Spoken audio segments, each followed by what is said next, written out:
No escândalo que chacoalhou a política brasileira, uma delação causa pesadelo nos poderosos. O homem que comandou a economia quer contar tudo à Lava Jato. Ministro da Fazenda, deputado federal, chefe da Casa Civil. Antônio Palocci conhece como ninguém os bastidores dos negócios e das negociatas. Mas ele será autorizado a contar tudo? Porque a maior empresa de comunicação do Brasil, a Globo, teme a delação de Palocci? Uma notícia recente fez o império estremecer. Condenado e preso em Curitiba, o ex-ministro pode contar o que sabe sobre os negócios dos irmãos Marinho. Num depoimento ao juiz Sérgio Moro, em abril deste ano, Palocci insinuou que poderia comprometer uma grande empresa de comunicação que no passado esteve próxima de falir. A única situação que eu discuti com o BNDES Créditos foi em situações de empresas que iam entrar em falência, que eram empresas de grande porte no Brasil e cuja falência poderia significar uma fila de falências de muita repercussão. As empresas da área de comunicação tiveram problemas sérios nesse período.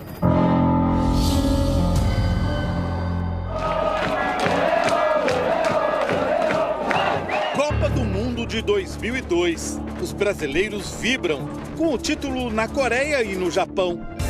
A cada 4 anos, bilhões de reais ingressam nos cofres da Globo por causa do Mundial.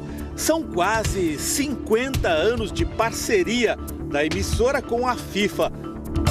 O torcedor desconhece os bastidores. Por causa de maus negócios, a Globo quase quebrou no início dos anos 2000 e montou um esquema para comprar as transmissões. Segundo estes documentos da Receita Federal, naquele período em que quase faliu, a Globo conseguiu comprar os direitos de transmissão da Copa do Mundo sem pagar impostos no Brasil. Uma operação fraudulenta escondida atrás de uma empresa de nome Empire, Império em inglês. A investigação da Receita Federal só começou em 2005. Foi revelada em 2013 por este jornalista.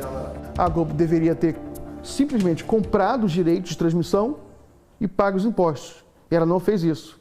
Ela criou uma série de empresas para que uma dessas empresas herdasse os direitos e esses direitos passassem para a Globo como que por osmose, assim, sem que houvesse o ato de comprar os direitos diretamente pela Globo sem pagar os impostos.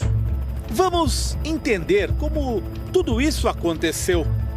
Usando empresas de papel, a Globo remeteu dinheiro para o Uruguai, dali para as Antilhas Holandesas no Caribe, em seguida para Amsterdã, na Holanda. Lá, a Globo Overseas comprou os direitos de transmissão da Copa e os transferiu para a Empire. A empresa foi montada nas Ilhas Virgens Britânicas, um esconderijo de dinheiro sujo no límpido Caribe. Segundo a Receita, a Globo simulou investimentos para criar a Empire, como se fosse uma empresa de verdade.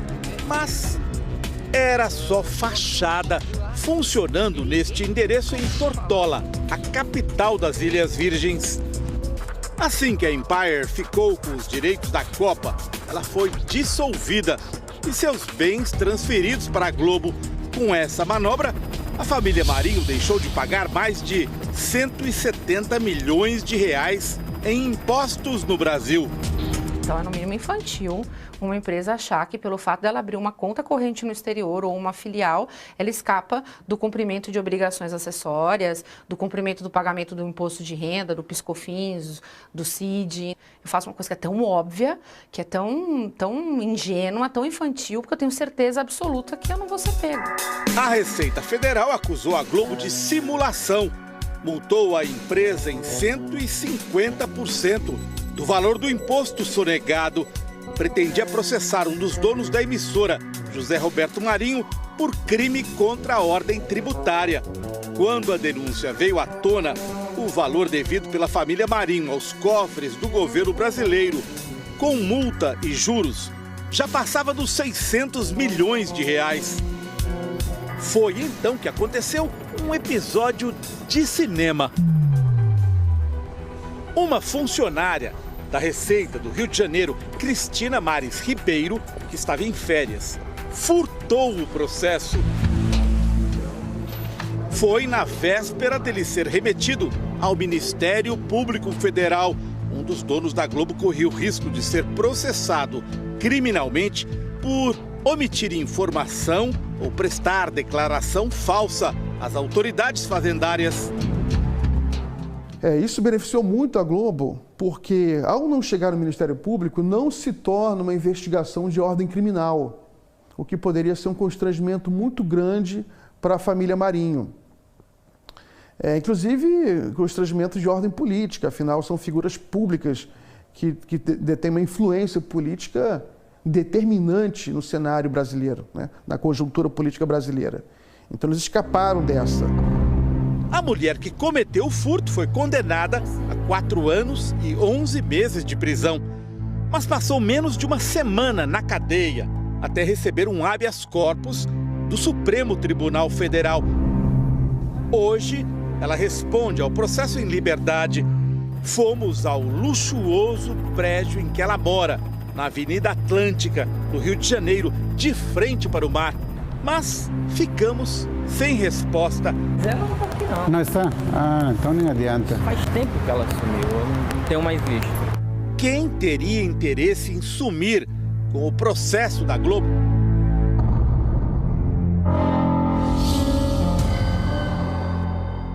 Estamos em 2014. A dívida da Globo com a Receita Federal já tem quase 10 anos acumulando juros, correção monetária e multas. A empresa decide tirar proveito de uma lei que entra em vigor, a 12.996. No papel, o objetivo era incentivar a inovação na produção de automóveis. Mas lá no meio, a oferta de um negócio de pai para filho aos grandes devedores do Brasil. 100% de desconto nas multas para quem pagasse à vista os atrasados. Se o fisco lança uma regra, ele nunca lança para um contribuinte. Ele lança para alguns contribuintes. A pergunta é, quantos contribuintes se encaixariam nesse formato? Esse formato é um formato para 10 contribuintes, 5 contribuintes, 1 contribuinte? Então, parece que é um refis desenhado para aquele contribuinte, né? Refis é um programa para parcelar dívidas antigas. Foi a lei entrar em vigor e a Globo tirou o proveito para limpar seu nome. Com 10 anos de atraso, pagou mais de R$1 bilhão, mas deixou de pagar outro bilhão em multas. Dinheiro que daria, por exemplo, para sanar a profunda crise dos hospitais públicos do Rio de Janeiro. Ou construir 212 escolas com 100 mil vagas para estudantes em São Paulo. Perguntas que só uma investigação oficial poderá responder. A Globo fez pressão a favor da lei. Palocci, que já não era ministro, colaborou nos bastidores do governo.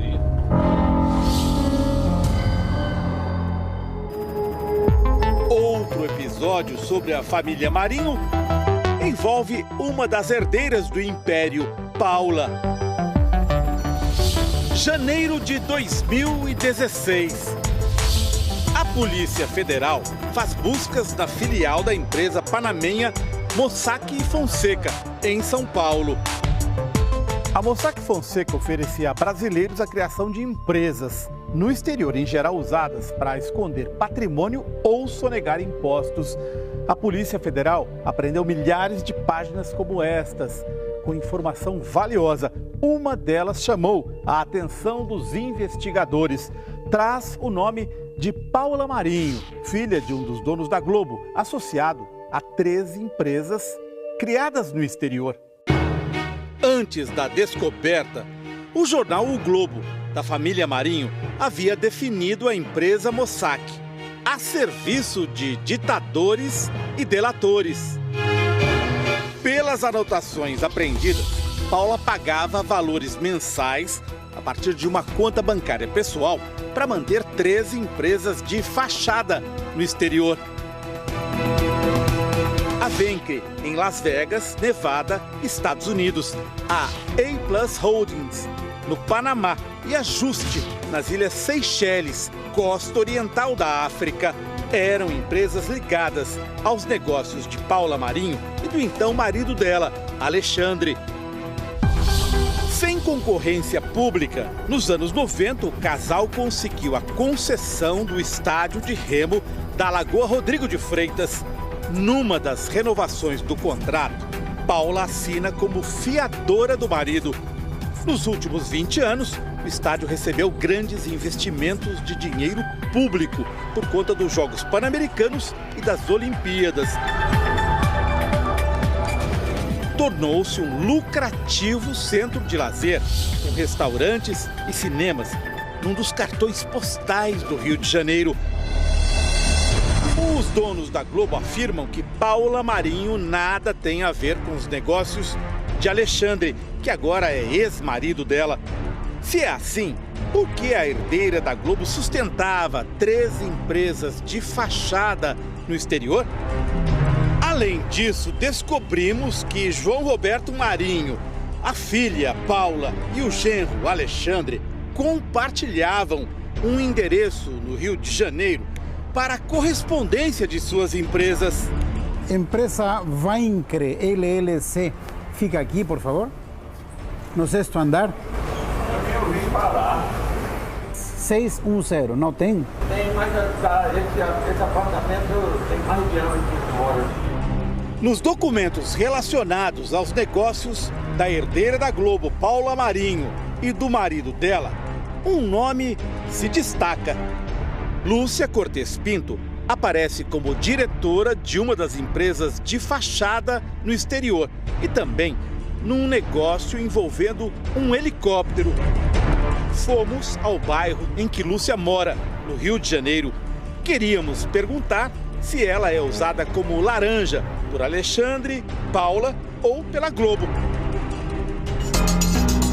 Laranja, no submundo dos negócios, é quando uma pessoa empresta o nome para uma operação ilegal.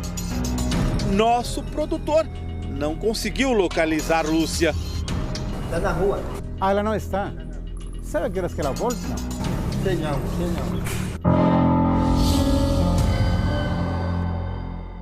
A delação premiada de Antônio Palocci pode acabar com muitas dúvidas. Em Curitiba, nosso produtor descobriu que a esposa do ex-ministro, Margarete, incentiva o marido a contar tudo.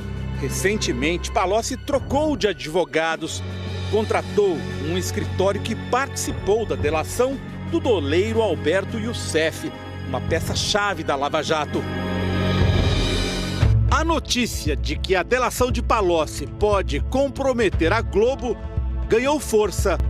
Segundo o jornalista e blogueiro Reinaldo Azevedo, Palocci pretende contar tudo o que sabe.